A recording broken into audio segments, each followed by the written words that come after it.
I mean, at this point, it's just beyond remarkable. Patrick Mahomes, for the seventh straight season and for the seventh season of his starting career, has failed to be eliminated before the AFC Championship. That is right. The Chiefs are right back to where they always end up under Patrick Levon Mahomes II, and that is the AFC Championship. And this time, this year, it's at Arrowhead Stadium, once again, where it belongs. It was an off year last year going on the road against Baltimore, but it's back where it belongs. Oh my God. This in many ways felt like a regular season Chiefs game.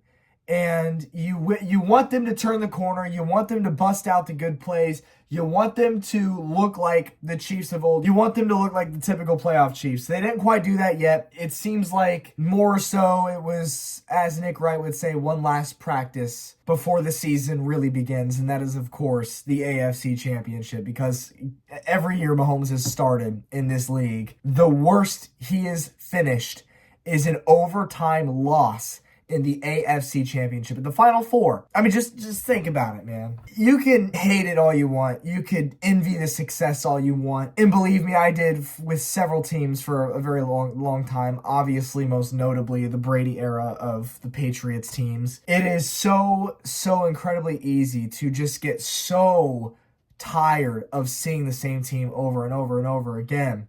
And that's because everybody naturally wants every team to get a chance, every team to have their shot at a chip, and teams like the Chiefs that have these dynasties, they just stop so many Super Bowl worthy teams of reaching the summit of the football mountain. And it's just, you want to see new teams win every year. Most people do, but not if you're me, and not if you're a fan of the Kansas City Chiefs. This is special. I say it every year. This is special. Don't take this for granted.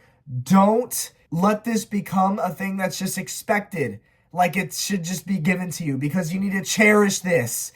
This needs to be cherished. This is insanity. 7 straight seasons the Chiefs are in the AFC Championship, 6 of those 7 at home at Arrowhead Stadium.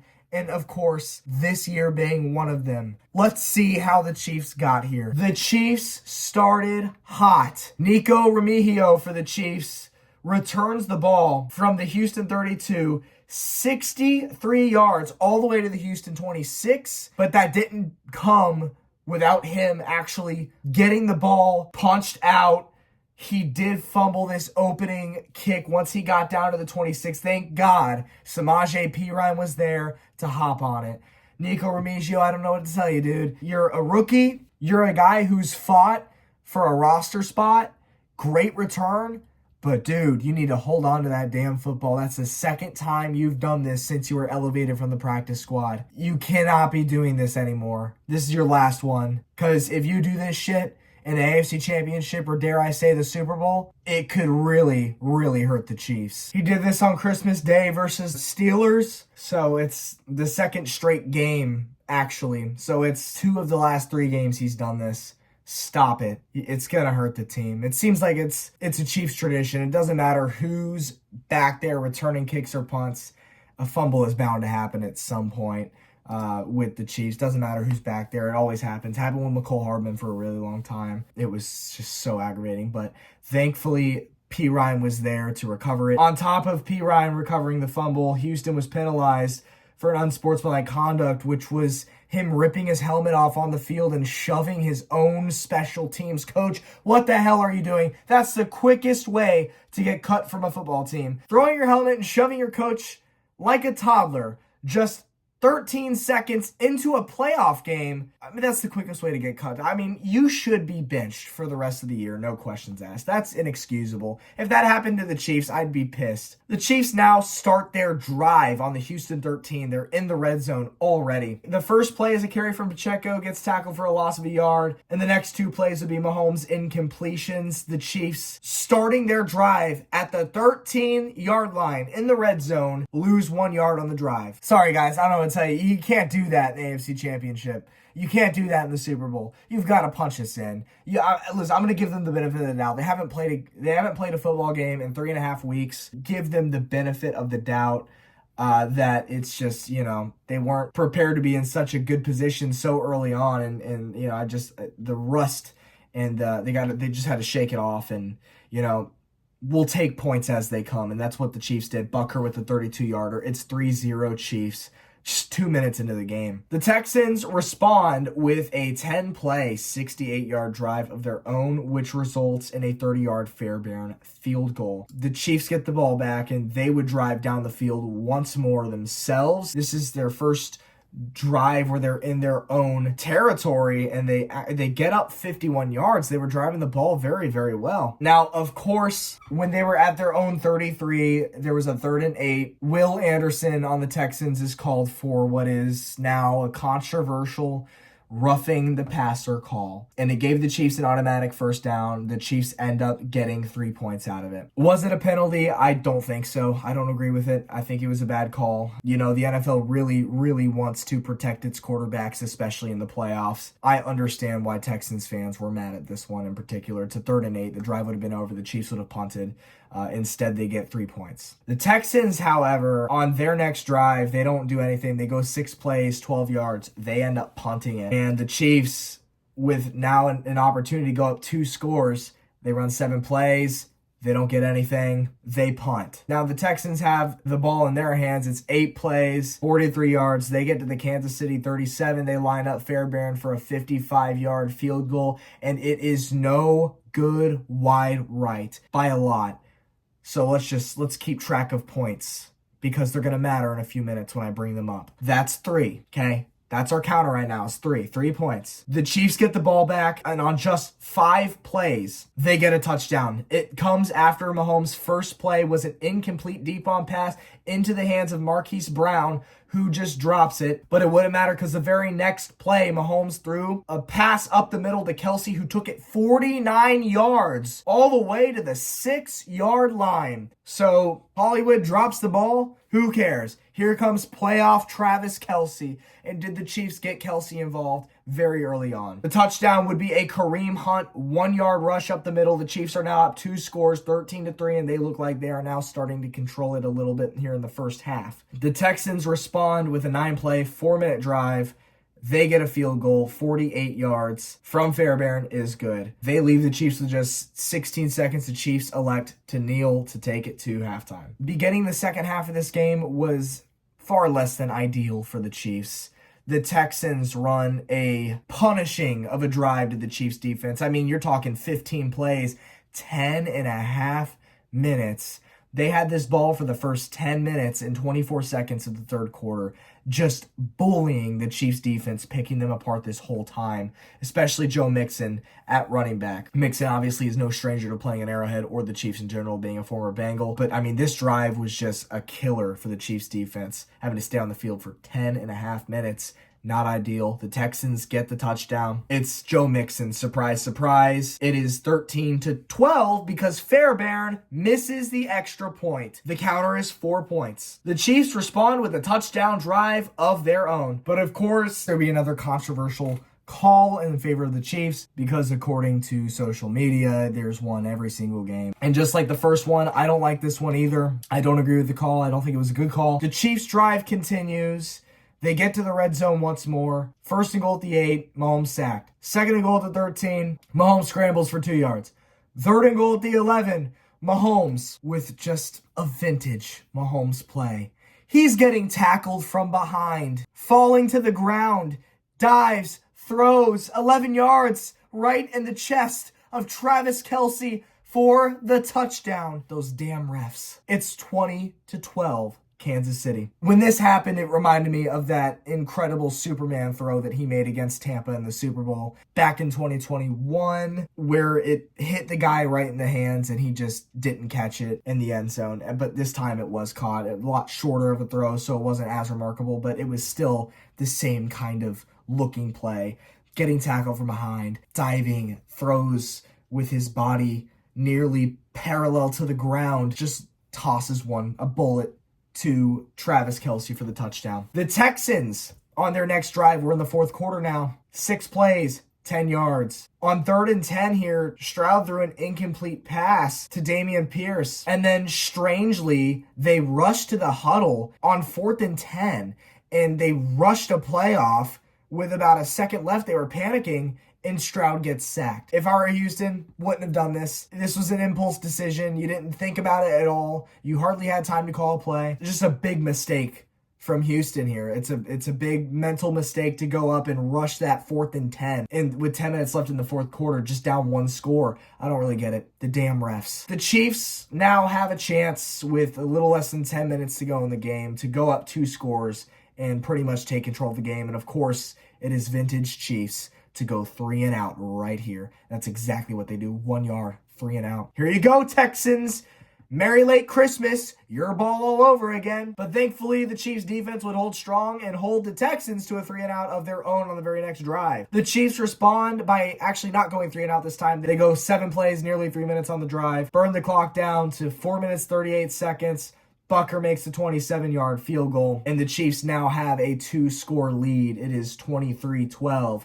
With 4 minutes, 38 seconds left in the game. And it's at this point this is the first point in the game as a Chiefs fan where I actually felt somewhat relaxed. Because, it's late in the game. At this point, the Texans have only scored 12 points. You're feeling pretty good being up 2 scores in this position. The Texans now get the ball back, and they waste a lot of time on their own doing. 2 minutes, 52 seconds on this drive, 11 plays just to line up Fairbairn for the 35-yard field goal. And it gets blocked by Leo Chanel. It's his second blocked field goal of the season. Has anybody ever done that before? I don't recall this ever happening. This is like crazy. Blocked field goals are pretty rare in this league, and for one player to have 2 blocks in one season is crazy. He most notably had that Denver blocked kick that won the Chiefs the game back in week 10. But it is blocked, and the counter is now 7. The Chiefs, on their next drive, are below the 2-minute warning when they take possession of the football. Houston calls their timeouts as Mahomes kneels. And on 4th and 15, Ariza took an intentional safety to burn as much clock as possible and to free kick it, keeping the 2-score lead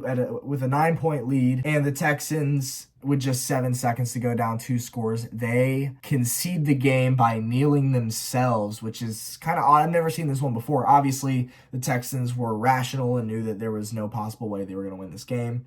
Like, literally impossible. Even if you get a touchdown from your own 21 that still burns 7 seconds, the game's still over. You're not going to get the ball back. But, it's still strange. You don't really ever see this. That being said, the Chiefs hold on against the Texans to move on once more to their 7th consecutive AFC Championship. Remarkable. It's everything a fan like myself could ever dream of and more. I mean, this team has had more success in these past 7 years than really any other sports team of the 4 major North American sports leagues, NBA, NHL, MLB, NFL. I mean, the success that the Chiefs have sustained is remarkable. But let's go back to that counter I had. The 7 points counter. Texans fans, a couple of, Texans fans here and there, not all of them, but, some here and there. And then, of course, the vast majority of keyboard warriors on social media love to play the blame game and claim that the Chiefs only won this game because of those 2 questionable roughing the passer and unnecessary roughness calls that happened earlier in the game. So let's be real. I believe that the first one shouldn't have been a penalty and that it led to those 3 Chiefs points. Okay? Let's say Fairbairn made those 7 points worth of kicks that he missed. Then the Texans lose by 2 points. But that wasn't the case. That's 7 points. If the Chiefs don't get that call in the first quarter, they still win 20-14. Why are we blaming the refs? It's ridiculous. Just to be clear, as a Chiefs fan, I agree with the sheep. Both of these calls were questionable, and I don't think they should have been called.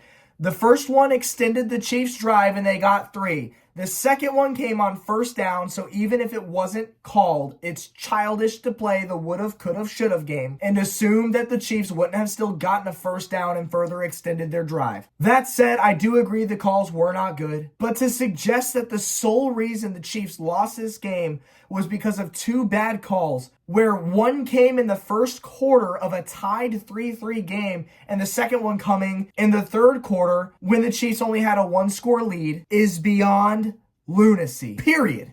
It's beyond lunacy. It's delusion. Additionally, the Texans only put up 12 points in this game offensively. Let me ask you this.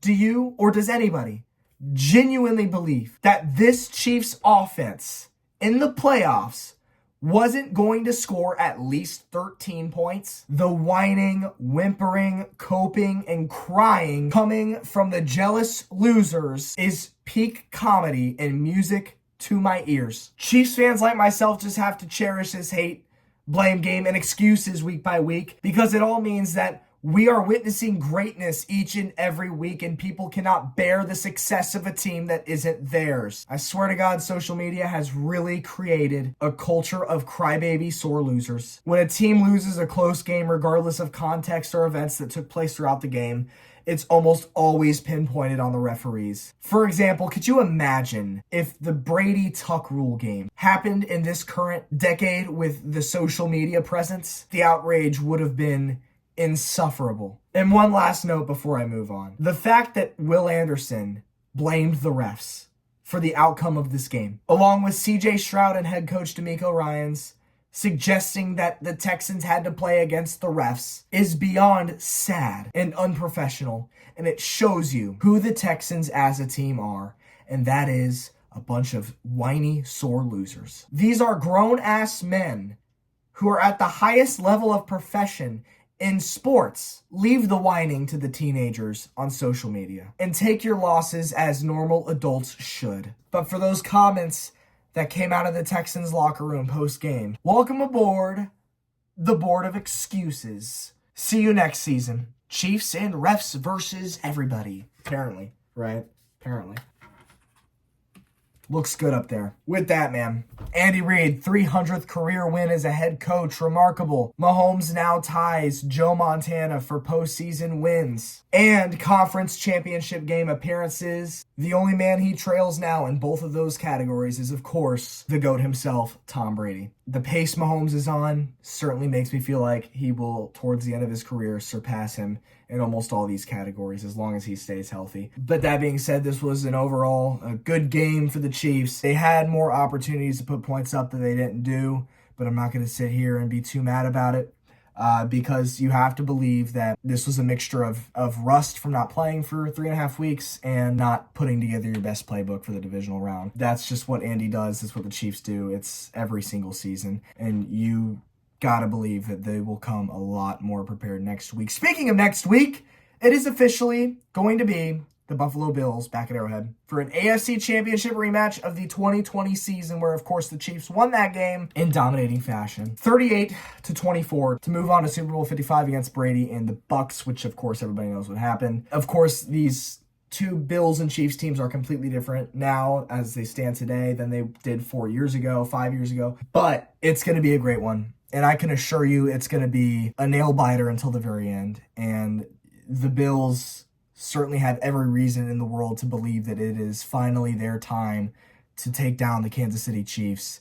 They're 0-3 against Mahomes in the playoffs, and I bet there's going to be a lot of motivation for the Bills, but there's also going to be a lot of motivation from the Chiefs and Mahomes for losing to these very Bills back in week 11. It's getting real, everybody.